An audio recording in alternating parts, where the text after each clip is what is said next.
Cambiamos completamente de tema. Este martes se ratificaría en el Senado el vigente Tratado Transpacífico conocido como TPP-11. Un acuerdo que está en vigencia de 2 años y aún causa controversia. Queremos abordar este tema y para eso tomamos contacto con el analista y director del Centro de Estudios Internacionales de la Universidad Católica, Jorge Saad. Jorge, gracias por estos minutos. ¿Cómo estás?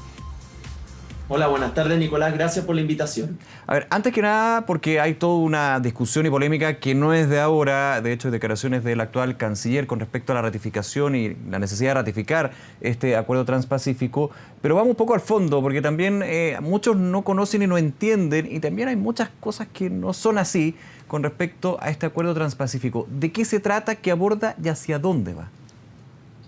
El acuerdo transpacífico, Nicolás, tiene su origen en lo que se llamaba el P4, que era un acuerdo para el Asia-Pacífico liderado por Chile, Japón y otros países. Luego, Estados Unidos le da un carácter geopolítico y dice, nosotros vamos a fijar las reglas para el comercio en Asia-Pacífica para China, pero sin China. Y da origen a este TPP-12. Luego asume Trump y sabemos que se sale Estados Unidos de este acuerdo y con el liderazgo de Japón y Chile da origen a este TPP-11, que es un mega acuerdo de Asia-Pacífico que incluye a cerca de 500 millones de personas en estos países, un 13% de la economía mundial, y que ya lo han ratificado 7 de los países desde que se aprobó hace 2 años a la fecha. Eso en punto, y tiene varias patas, podríamos decir, con respecto a patentes, con respecto a intercambio comercial, y también varios elementos que han salido con mucha fuerza últimamente. De hecho, hay algunos expertos, abogados, que señalan que este TPP-11 o el CPTPP, como se conoció luego de la salida de Estados Unidos con el gobierno de Donald Trump, podría ser más perjudicial que beneficioso para Chile. ¿Cómo lo ves tú dentro de ese aspecto? ¿Es así? Yo, Nicolás, discrepo de esa afirmación y creo que el TPP-11 tiene 4 grandes ventajas. La primera es que mejora el acceso a productos de Chile, a cerca de 3.000 productos, que aunque Chile ya tuviera acuerdos bilaterales con los otros 10 países miembros, mejora el acceso. Productos lácteos en Canadá, agrícolas en Japón, productos del mar en Vietnam, por dar algunos ejemplos. Segundo, Nicolás, que el TPP-11 permite tener reglas comunes para estos 11 países del Asia-Pacífico, que hoy día es el centro de gravedad de la economía mundial. Reglas comunes, más modernas, que incorporan temáticas de economía digital, estándares medioambientales, etc. Lo tercero es que tiene una forma de solucionar los conflictos comerciales más expedita, más rápida. Y finalmente, y esto es muy relevante, Chile depende de su comercio internacional en casi un 50% entre China y Estados Unidos. Y el TPP-11 es un mega acuerdo que no incluye a ninguna de las dos potencias. Entonces representa una oportunidad para seguir diversificando la inserción de Chile a nivel internacional. En este marco, Jorge, te hago la pregunta, ¿los 11 países pesan lo mismo, son tratados igual? También se ha escuchado muchísimo al respecto, que finalmente son grandes potencias o potencias desarrolladas las que finalmente tienen el sartén por el mango en este acuerdo comercial, social, tiene distintos puntos con respecto a países subdesarrollado en vía de desarrollo, como el caso del nuestro. El TPP-11 de América Latina incluye a Perú, que aún no lo ratifica, y México, que ya lo aprobó. La verdad, las cosas que en estas negociaciones, Nicolás, siempre los países pueden señalar o establecer algunas excepciones que quedan en lo que se llama los anexos a los capítulos generales del acuerdo. Se establecen excepciones en productos, algunos países han fijado algunos protocolos en materia interna y es parte de la dinámica de estos acuerdos comerciales. Pero si tú ves Canadá, Singapur, Nueva Zelanda, Australia, sus distintos representantes han señalado cuál es la importancia que tiene suscribir el TPP-11 y cuando vemos las cifras, desde la aprobación del TPP-11, esos países han aumentado sus exportaciones a los miembros del TPP-11 entre un 5 y un 15%. Es decir, estas mejoras o este acceso más preferente a ciertos productos ya se está reflejando en cómo aumenta el comercio exterior de los países que ya lo han ratificado. Y sin duda hay algunas controversias y discusiones que podemos también discutir en esta entrevista. ¿Qué controversias son las que a tu juicio generan más ruido y por sobre todo desde el punto de vista de los críticos del TPP-11 podrían ser, insisto, perjudiciales para la situación del país? Hay 2 grandes controversias que se repiten. La primera es qué es lo que ocurre con la soberanía de los países.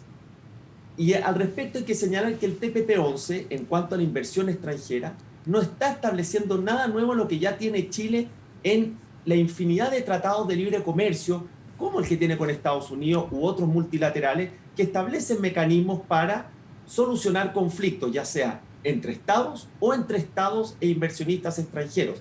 Eso el TPP-11 lo reconoce y Chile lo ha suscrito esas formas de solucionar los conflictos en muchos otros tratados. Pensémoslo también al revés, Nicolás. ENAP o Codelco son empresas chilenas que invierten en el extranjero. Tenemos también otras inversiones privadas importantes de capitales chilenos en Brasil, por ejemplo, y nosotros queremos como país pequeño, mediano, tener reglas claras, tener estabilidad, salir a los mercados con cierta seguridad jurídica. Y lo segundo es todo lo relacionado a la propiedad intelectual y las patentes farmacéuticas, que hay que ser muy claro que las normas que generaron más discusión en el TPP-12 con Estados Unidos quedaron suspendidas para el TPP-11 y el régimen de acceso a medicamentos que tiene Chile hoy día no se ve alterado por la futura aprobación de este megacuerdo. Uh-huh. Ahora, Jorge, ¿cómo afecta la eventual ratificación, o no, digamos, pero cómo podría afectar el TPP-11 a las personas, al ciudadano de a pie y también a la pequeña y mediana empresa, considerando que en términos de espalda, escala y también conocimiento de estos tratados internacionales tienen una diferencia con respecto a la gran empresa o las grandes corporaciones, ya sean públicas o privadas? ¿Cómo podría llegar a afectar en este punto a los chilenos y las chilenas? Pienso que puede afectar positivamente, porque el TPP-11 nos abre mayores oportunidades en un mercado Asia-Pacífico que tiene mucho potencial y dentro del cual no hemos explorado todo ese potencial. Es verdad que nuestra exportación está muy presente en China, cerca del 40% de nuestras exportaciones ya están yendo a ese mercado, pero hay un mundo de oportunidades en países como Vietnam, como Malasia, que para pequeñas o medianas empresas se pueden ver beneficiadas por tener un marco de protección, de reglas más claras para salir a esos mercados y un mejor acceso. Lo segundo es que hoy día el comercio mundial funciona mucho más en lo que se llaman las cadenas globales de valor, donde un país exporta a otro que produce una etapa de ese producto hasta llegar a un bien final, y en ese sentido se pueden generar mejores cadenas de suministro, cadenas de valor entre estos 11 economías que las pequeñas y medianas empresas pueden aprovechar. Y finalmente, el TPP tiene mejores, a mi modo de ver, mecanismos para solucionar conflictos comerciales que se puedan ver afectar nuestras empresas o nuestros inversionistas de cualquier tamaño, que van a poder acogerse a ese mecanismo de arbitraje más dinámico. Ahora, estamos en un contexto que, si hacemos las diferencias con respecto a cuando se comienza a discutir en el segundo gobierno de Michelle Bachelet, con Heraldo Muñoz en la cabeza de la Cancillería, este TPP-11 que ha ido también cambiando bastante, estamos en un contexto que ha ido cambiando, para qué decir, la pandemia, la crisis sanitaria, el cierre de fronteras y a nivel interno el proceso constituyente. Te hago la pregunta, ¿está el riesgo, y eso también lo que ha sonado con mucha fuerza en todo este escenario que yo estoy dibujando, que este TPP-11, que las reglas, el marco normativo del TPP-11 finalmente aten y de alguna manera cierren el margen de acción de la jurisprudencia chilena en esto? Pregunto, por ejemplo, se ha hablado de la Convención Constitucional. Dentro de la Convención Constitucional se establece que los cambios que se hagan a la Constitución deben respetar lo que son los tratados internacionales previos. El TPP-11 es un tratado internacional que sería previo, si es ratificado, pero algunos dicen que efectivamente estaría coartando en distintas conversaciones sobre derechos de agua, sobre derechos internacionales, económicos. Este TPP-11 finalmente es un grupo de países que le dice a Chile cómo debe actuar en cierta forma. Este es un muy buen punto, Nicolás, porque ha salido a propósito del proceso constituyente.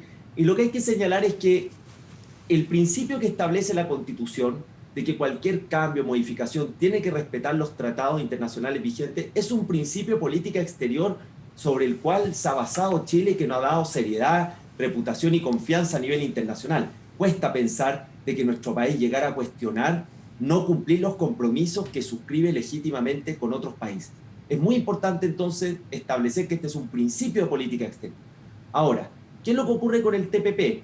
El TPP en lo que establece no compromete las discusiones del proceso constituyente, porque el acuerdo en sus distintos capítulos es muy claro en que reserva la facultad a los países para fijar sus propias políticas públicas y marcos regulatorios. Esto no es una novedad, lo establece el TPP, lo establecen los tratados de libre comercio que ha suscrito Chile, y en consecuencia los países se reservan, propio a su soberanía, propio a sus facultades, ese espacio para fijar sus propias reglas.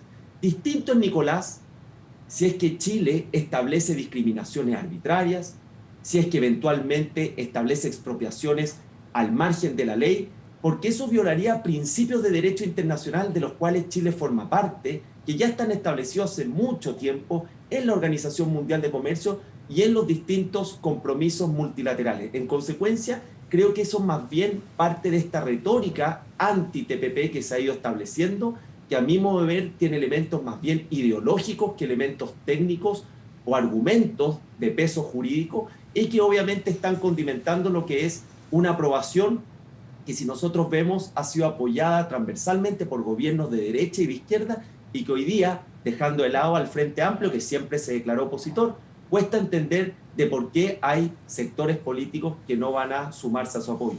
Sí, y eso es interesante porque había un cambio también en la mirada con respecto a este acuerdo. Puede ser por el contexto, por los dos puntos que yo estaba señalando, pero de todas maneras en el minuto de ratificar o no va a ser clave.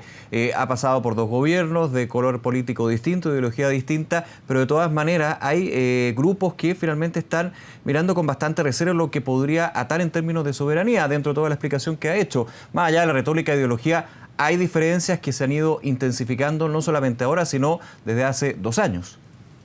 Sí, y las diferencias son legítimas y naturalmente cuando un país se enfrenta a un acuerdo comercial está en su derecho de discutirlo, de sopesarlo, de evaluar sus pros y contras, pero la verdad las cosas es que, insisto, dejando de lado al Frente Amplio, que incluso en la candidatura de la ex candidata Beatriz Sánchez declaraba que su planteamiento era no suscribir ningún nuevo tratado de libre comercio hasta evaluar los existentes, en los sectores que hoy día muestran cierta resistencia, más bien ha cambiado, han hecho un giro del apoyo, insisto, transversal de política de Estado que han tenido este tipo de acuerdo. Y eso habla también de un cambio del escenario político, de cómo hoy día se está deliberando, discutiendo las políticas públicas, que en este caso está alcanzando al TPP, pero yo confío en que finalmente Chile va a reafirmar su vocación de apertura al exterior y va a terminar aprobando un acuerdo que es para una zona clave hoy día a nivel internacional, que es el Asia-Pacífico, que es la que concentra la actividad económica a nivel internacional. Jorge Saad, nuevamente gracias por acompañarnos esta tarde. Que esté muy bien, nos vemos. Muchas gracias, Nicolás. Gracias.